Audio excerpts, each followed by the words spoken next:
네, 안녕하세요. 반갑습니다. 요즘 전 세계가 자산시장에서 요동치고 있습니다. 지금 상황은 초창기에 제가 1월달부터 계속 강조하고 있듯이 70년대 그레이트 인플레이션 상황과 거의 유사하다고 말씀드리고 있습니다. 그래서 언론에 보도되면 40년 만에 최고치 이런 표현들이 자주 나오고 있습니다. 40년 전에 무슨 일이 있었냐면 중동에서 전쟁이 일어났습니다. 1차 중동 전쟁, 2차 이것이 크게 일어났었고 크게 본다면 3차까지 해서 중동의 그 당시에 석유 가격이 천정부지로 올랐다. 그래서 보통 석유 가격이 그레이트 인플레이션 시대에 4배, 5배까지 올랐습니다. 그리고 또 실물자산에서 부동산 가격이 5배, 4배까지 미국 기준으로 이렇게 올랐었죠. 국내에서도 저희 부모님 세대는 굉장히 힘들었다. 70년대 석유를 막 소비를 하던 이런 나라에서 원유가 비싸지면서 파동까지 일어나서 석유 파동이라고 하죠. 줄 서서 샀던 이런 경험이 있습니다. 그래서 그 당시를 잘 연구해야 지금 상황을 잘 벗어날 걸로 예상을 하고요. 우크라이나 전쟁이 빨리 끝나야 되겠습니다. 우크라이나에서 러시아와 우크라이나가 가지고 있는 자원, 에너지와 식량이 직격탄을 지금 맞고 있어서 전 세계가 지금 조금 못 사는 나라에서는 지금 정권이 붕괴되고 유사합니다. 그래서 지금 전 세계가 시끄럽습니다. 투자하는 입장에서는 적립식 투자자라면 지금처럼도 좋은 기회라고 보여지고요. 그 다음에 일단 목표, 본인이 지금 한 5년, 6년이죠. 28년 정도까지, 27년 10월, 28년까지 해서 20억, 30억 정도의 목표를 가신 분들은 한 3천만 원 정도가 적립이 돼 있다면 이제는 현금과 적립을 반반씩 해서 현금 좀 쌓아놓을 필요는 있어 보입니다. 그 이상의 투자자분들은 본인들이 잘 대처하시면 될 것 같은데 무리한 자금이 아니었으면 좋겠습니다. 여윳돈으로 하는 게 앙드레 코스텔라니의 첫 번째 원칙이었죠. 자, 오늘은 제가 이 그레이트 인플레이션이 어떻게 발생했는지 발생하고 지금 수요 공급 측면을 한번 살펴보도록 하겠습니다.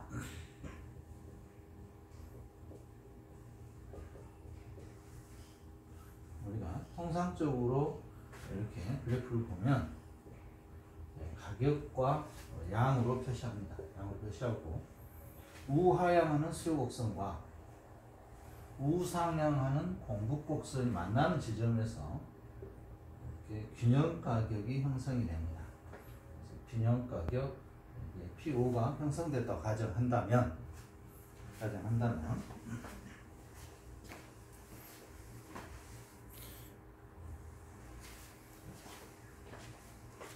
이게 지금 이런 식으로 지금 유지가 되고 있었죠. 유지가 되고 있었습니다. 그런데 이 첫 번째 우리 코로나19가 터진 거죠. 코로나19에 의해서 이게 수요 곡선, 공급 곡선인데 먼저 수요가 유축이 됐습니다. 통계를 있지 않습니까? 각 나라가 미국 연준에서는 빨리 끝날 걸 예상했는데 저는 그 당시에도 이거 빨리 끝나지 않을 것이다. 풍토평화돼서 오래 거착될 것이다. 이렇게 예상했었는데 빨리 끝난다고 했습니다. 패드에서 빨리 끝날 걸 예상해서 이 수요가 그래프상에서 감소해버린 거잖아요. 감소했습니다. 공급은 그대로인데 이 수요가 감소해서 그래프가 이렇게 내려온 거죠. 여기 있던 가격이 이제 공급은 당장 공장이 중단할 수 없고 재고가 쌓이고 있으니까 이 상태가 이제 코로나의 가격입니다. 가격이 하락한 거죠. 거기 하락하니까 패드가 돈을 풀었습니다. 그래서 유동성을 공급해 준 거죠. 가격의 하락. 수요의 증가가 아니라 수요의 감소에 의해서 수요가 감소하니까 공급은 그대로 있는 상태에서 가격이 하락했습니다. 그래서 패드가 했던 게 유동성을 풍부하게 해준 거죠. 유동성을 공급해 줬습니다. 금리를 인하해 주고요.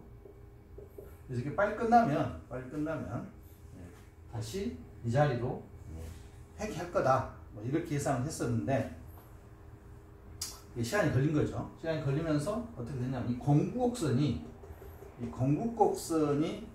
이제 공급망 자체가 무너지기 시작한 거죠. 선진국에서는 백신 주사를 빨리 만들어서 접종을 했지만 제3세계 국가에서는 백신 접종이 늦어지면서 생활 필수품인 소비재 쪽에서는 공급이 무너졌습니다.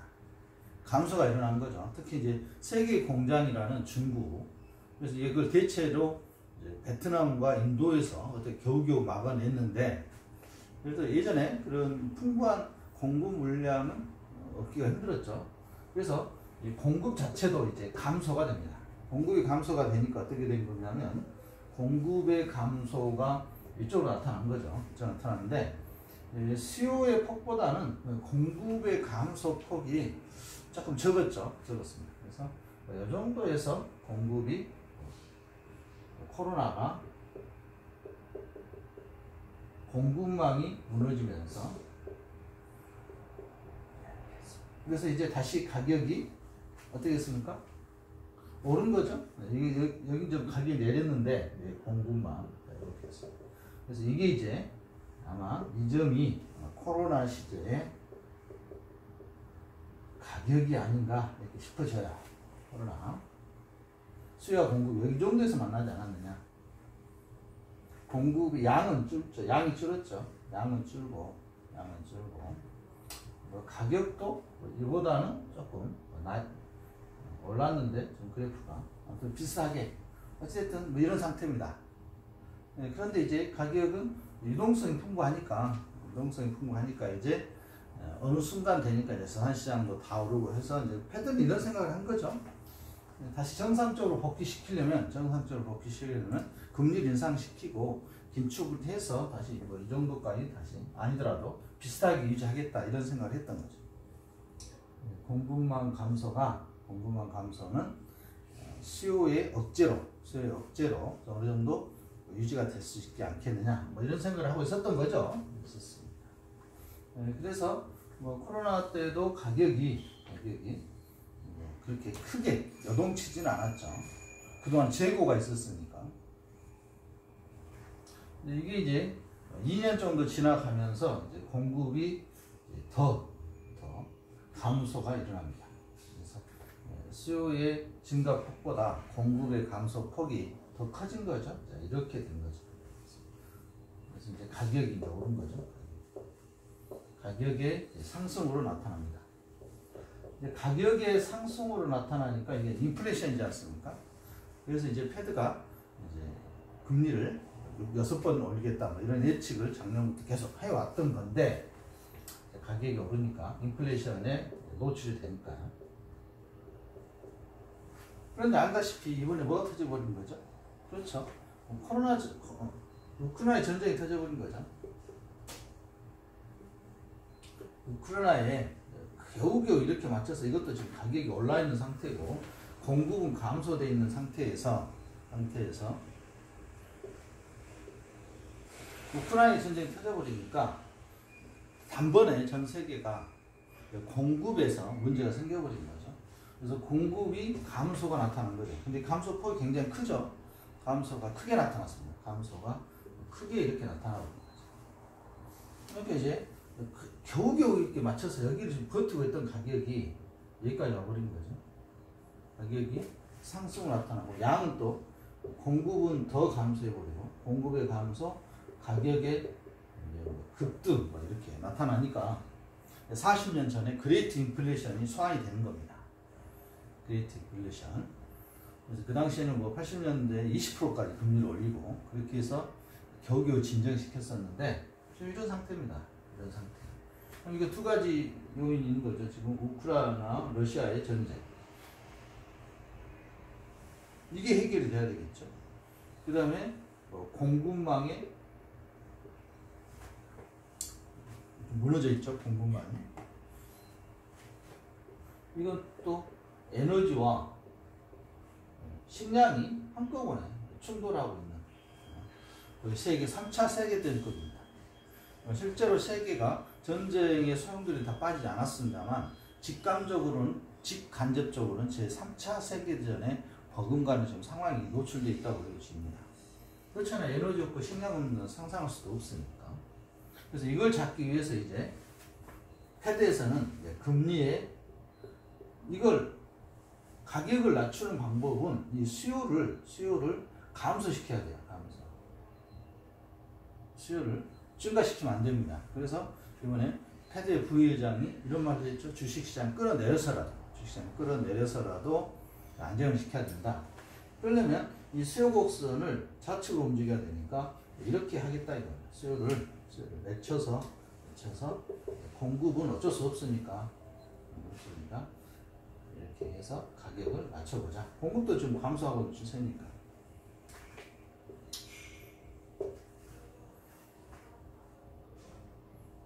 방법이 없죠.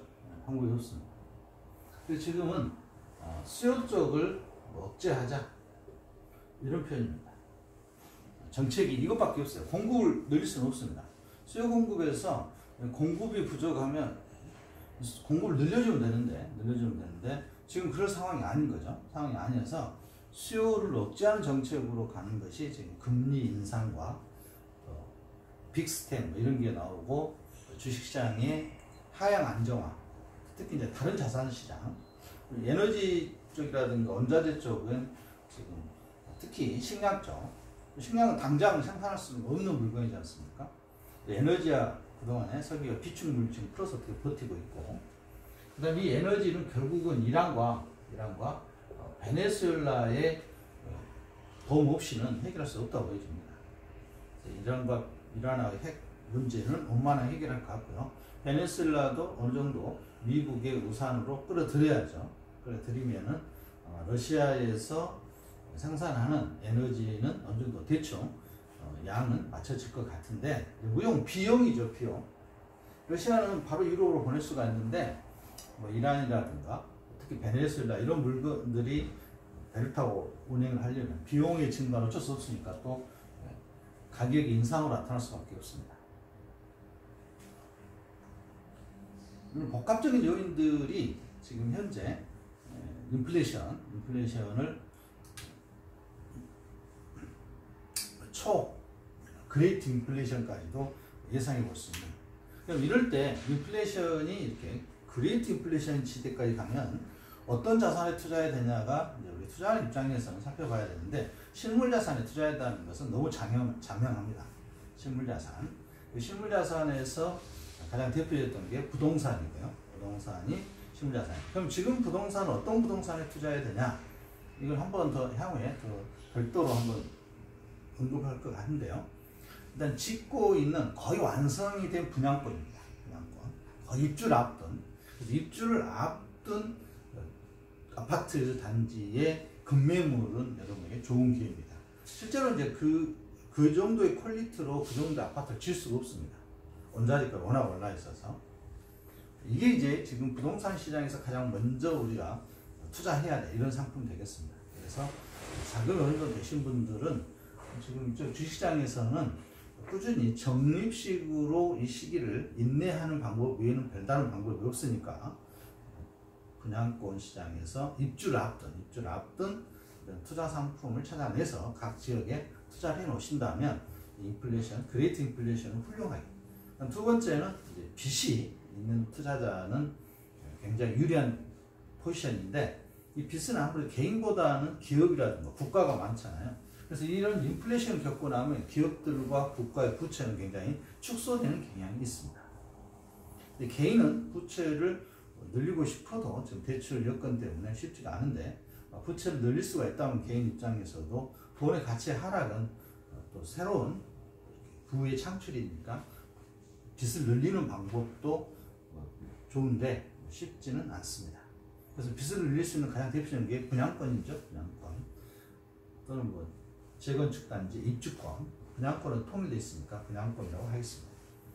그래서 특별하게 지금 이런 상황에서는 투자 대상이 굉장히 한정적이고 자산 시장을 좀 급등을 좀 막고 있으니까. 그렇다고 해서 원자재 시장의 급등까지 막을 수는 없잖아요. 품귀 현상이니까. 이쪽에서 지금 일하고 있잖아요. 수요.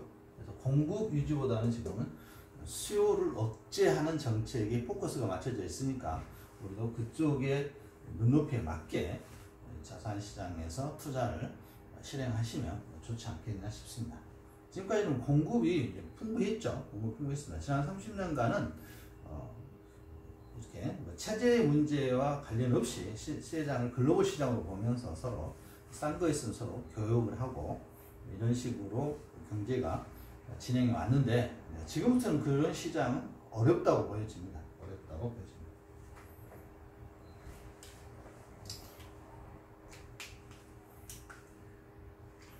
공급은 코로나 때 이전 때 그 공급을 그보다는 더 늘릴 수 없습니다. 공급을 늘려서 공급 양을 늘려서 이쪽으로 그래프 자체를 이쪽으로 오게 만들고 싶은데 그럼 양이 늘어나잖아요. 이럴 수가 없는 상황인 거죠. 이럴 수가 없습니다. 그래서 예전의 양보다 더 밑으로 가고 있으니까 가격만 지금 올라가고 있는 거죠.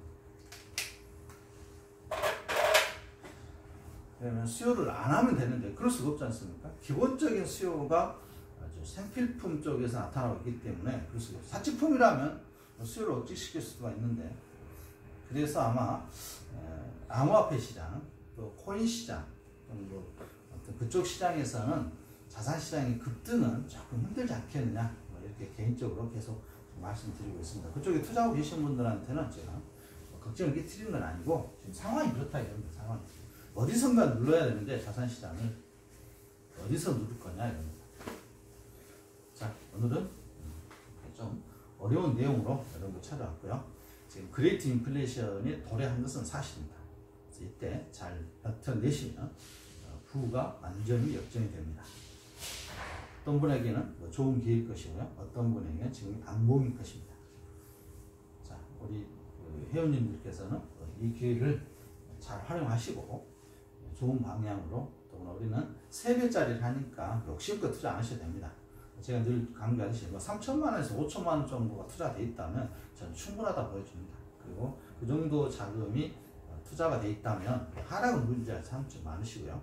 현금 비중을 조금 늘렸다가 어느 정도 완화가 되면 그런 기미가 보이면 그때 사들어가도 되지 않겠습니까? 아니요, 뭐 무시하시고 지금 적립식이시라면 이거 사들어가면 올 연말까지 전 6월까지 왔죠. 이 상황을. 그래서 6월까지 어느 정도 정리가 되지 않겠냐. 개인적인 생각인데요. 저는 작년부터 지금까지 처음 6월 정도 예상했습니다. 6월 정도 시즌 1에서 이런 동영상 6월까지 예상했던 편이 있는데 지금은 그레이트 인플레이션과 6월 이 정도면 어느 정도 이게 진정이 되지 않겠냐. 그 이후에도 진정이 안 된다면 문제가 좀 커지는 거죠. 자, 오늘은 여기까지 하겠습니다. 감사합니다.